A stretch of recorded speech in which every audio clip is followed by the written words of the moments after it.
Hey guys, make sure to subscribe and hit that notification bell to be updated every time I make a new video.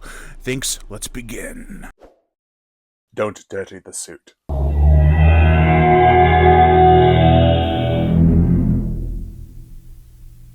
Tuxedo Warrior, aka African Run.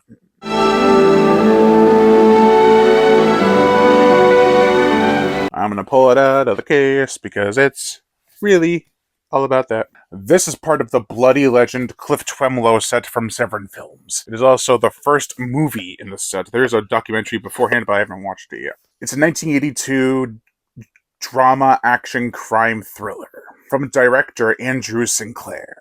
This was also based off a book by Cliff Twemlow. I'm going to read the book at some point. You love trouble, which is fine because there's going to be plenty of it. Now sit down. The plot. Diamonds, diamonds, diamonds.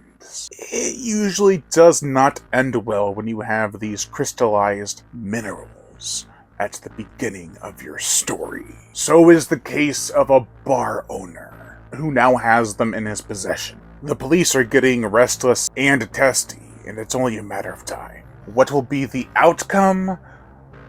Oh, also it's a love story. You're a sucker for punishment. Me undermining the love story is to say that it doesn't need to be this hammed up. It's cheesy as hell. You can't take certain scenes seriously because of it. There's a solid story and movie here. It's just put into a boiling pot of ideas that mostly don't stick. Who needs you? For the main characters, we have Cliff, who is not played by Cliff Twemlow, but has his name. What is this, a story about him? It's not a biography where it ends with him going bye-bye. I'm not telling you how, but yeah. Instead, it's played by John Wyman, who was in the James Bond film For Your Eyes Only the year prior. He was also in Ajax commercials that were aired a ton of times back in the day. Give me a cloth. He is a suave, sharply dressed bar owner. The love of his life left him, and then came back. She literally goes to the bar he works at and owns, and expected not to see him there. Seriously. But Cliff's a tough guy with a soft interior. I'm sure he'll understand.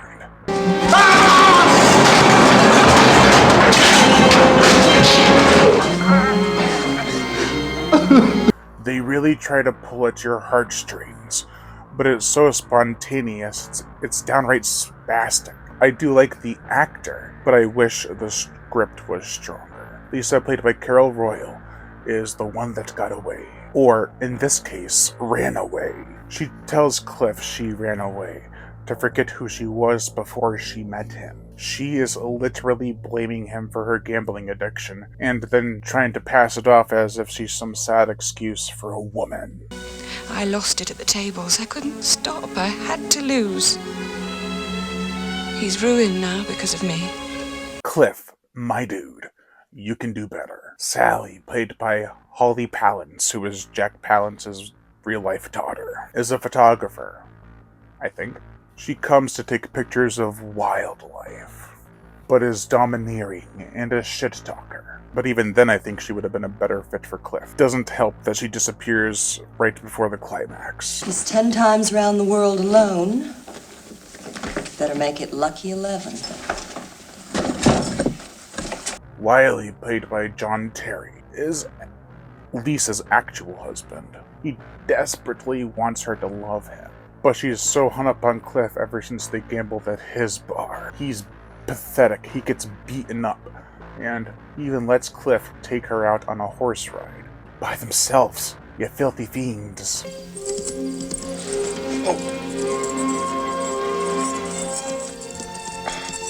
Andy, played by Roy Boyd, who, along with Holly Palance, had bit parts in 1976's The Omen, is the chief inspector who is being replaced by one. Nadiri, played by Ken Gampu. Give me a cloth. They are at odds with one another. He's also Cliff's friend, but does suspect something is up.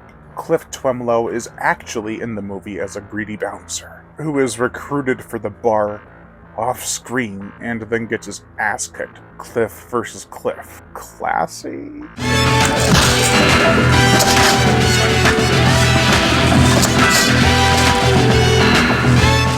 The movie is odd at times. The last shot of the film is a pullout hovering over the characters, which glides across the jungle and gets distracted by a car for a minute and then continues to look at the jungle.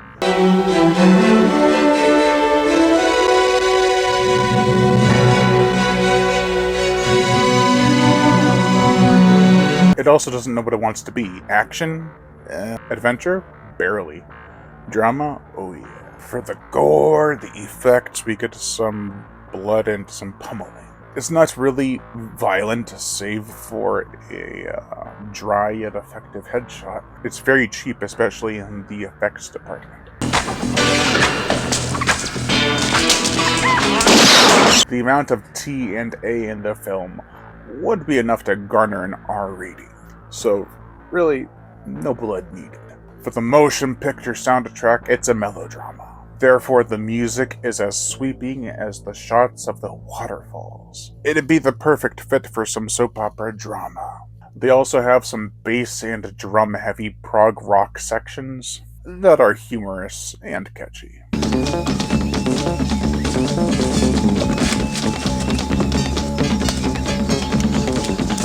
It's not a terrible musical score overall. Speaking of overall, with a title like Tuxedo Warrior, hell, even with a title like The African Run, it falls short on almost all fronts. It's an enjoyable watch if you want to have a chillax, mind-numbing experience. I wouldn't recommend it to any action film fans unless you want as much dry humor as there is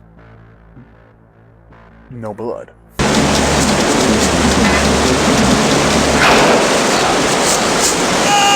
At least the tuxedo was dry by the end. Don't dirty the tuxedo. That's gonna do for this video, guys. Make sure to like, comment on, as well as share this video. Like my Facebook fan page. Also hit that notification bell to be notified every time I make a new video. And as always, subscribe. Drinks on the house. Who are you? A friend in need. Bottle of scotch, 2 glasses.